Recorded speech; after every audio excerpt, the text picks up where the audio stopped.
This week's Heather's Weather Wise is pretty cool.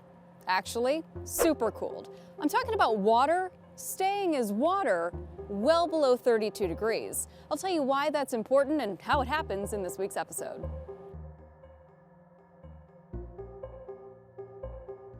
Time for me to once again ruin another elementary school earth science lesson. Back then we all learned that 32 degrees was the freezing point of water.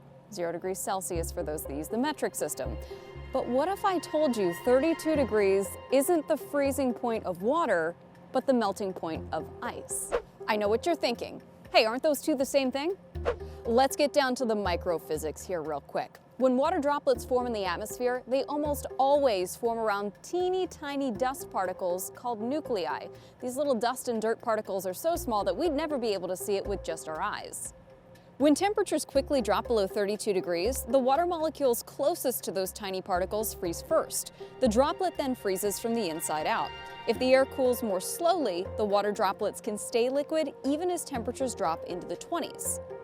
But on rare occasions, water droplets can form without any of those little dust particles at all. It's just pure water. When that happens, the water droplets can supercool all the way down to 40 degrees below zero Fahrenheit and Celsius. That's all cool and all, but why is it important? Supercooled water droplets are pretty rare down here at the surface, but they are all over the place once you get up into the clouds. Clouds between 32 and 15 degrees Fahrenheit are usually a mix of water droplets and supercooled droplets. Clouds that exist in temperatures from 15 degrees to minus 40 degrees Fahrenheit have a mixture of ice crystals and supercooled water.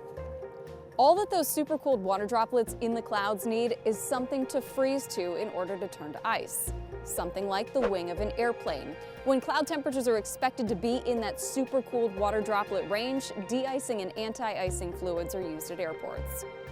That's it for this week's Heather's Weather Wise. I'll see you next week with a new topic, but until then, remember, it's good to be a geek.